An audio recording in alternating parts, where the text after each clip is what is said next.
இன்னமா மஸலி வ மஸலு மா பஅஸனி அல்லாஹு பிஹி மினல் ஹுதா வல் இல்ம். மார்க்க அறிவும் நேர்வழியையும் கொண்டு அல்லாஹ் என்னை நபியாக அனுப்பியதற்கு உதாரணம் கமஸலில் கைஸில் கசீர், பெரிய மழையை போலேயாகும். மார்க்கம் நேர்வழி என்பது பெரிய அடர்ந்த மழை பெய்வது போல இருக்கு.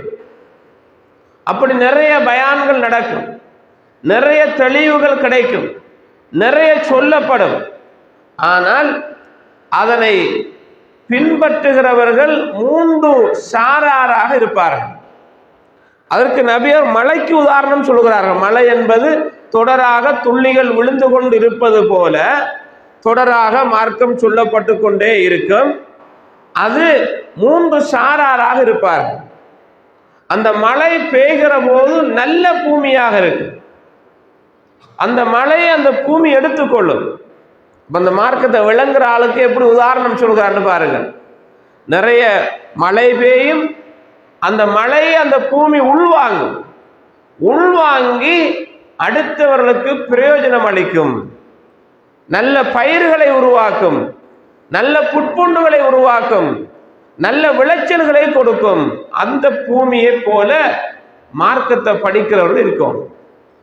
மழை பெஞ்சி அந்த பூமி உள்ளுக்கு நீரை எடுத்து பிரயோஜனத்தை வழங்குவது போல மார்க்கத்தை நிறைய கேட்டு கேட்டு நம்மளும் பிரயோஜனம் அடைந்து நம்மளும் சுவர்க்கத்துக்குரியவர்களாக ஆகி அடுத்தவருக்கும் பிரயோஜனம் கொடுக்கணும். அப்ப நம்ம படிச்சதை சொல்லி கொடுக்கணும்.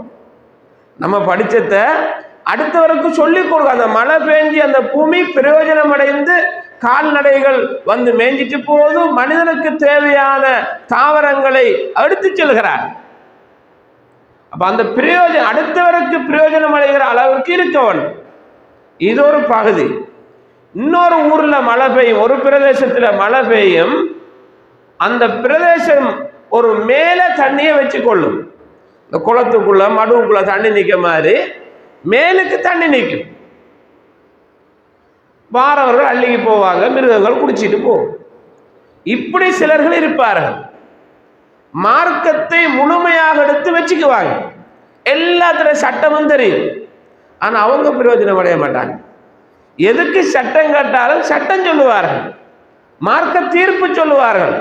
அது ஹலால், இது ஹராம், இது கூடும், இது கூடாது, இதை செய்யலாம் செய்யலாது எல்லாம் சொல்லுவார்கள். அவங்க செய்ய மாட்டாங்க, அவங்க பிரயோஜனம் அடைய மாட்டாங்க. அவங்க அந்த தண்ணியை மழை தண்ணி பெஞ்சு மேலுக்கு தண்ணி நிற்காம, நபி அவர்கள் அழகிய உதாரணம் சொல்லுது, புகாரி முஸ்லிம்ல வர செய்து.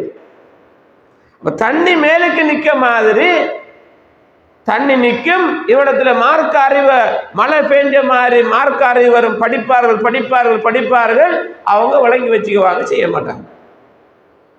கேட்காங்களுக்கெல்லாம் ஃபத்வா, கேட்காங்களுக்கெல்லாம் மார்க்க தீர்ப்பு.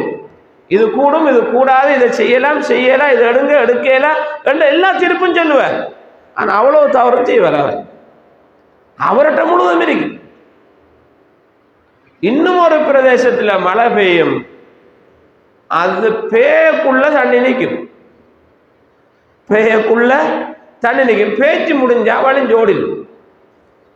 மழை பேயக்குள்ள மட்டும் தண்ணி நிற்கும், மழை பேஞ்சு முடிய தொலைஞ்சோடிடும். இவங்க நல்ல பயான கேட்பாங்க, எல்லா பயனுக்கும் போவாங்க. வெளியால வந்தா ஒன்றும் இல்லை. எல்லாம் கேட்பாங்க, எல்லாம் செய்வாங்க, எல்லாம் இருக்கும். மழை பெய்யக்குள்ள கொஞ்சம் ஈரமா இருக்கும், ஈமா கொஞ்சம் கூடுற மாதிரி இருக்கும், அப்படி இப்படியா இருக்கும். மழை பெஞ்சு முடிய பூமி தண்ணி வழிஞ்சோடி காஞ்சி போய்த்திரும். இவங்க அந்த பயான கேட்பாங்க, எல்லாம் செய்வாங்க, ஒன்றும் செய்ய மாட்டாங்க. வெளியால போனா முழுதும் வழிஞ்சோடி. இந்த 3 சாரார்ல நபி அவர்கள் முதலாவது சாரார் தான் சிறந்தவர். ஏன்? மழை பெய்கிற மாதிரி பெஞ்சி அறிவை பெற்று அதை எடுத்து அடுத்தாக்கு சொல்றவராக இருப்பார்.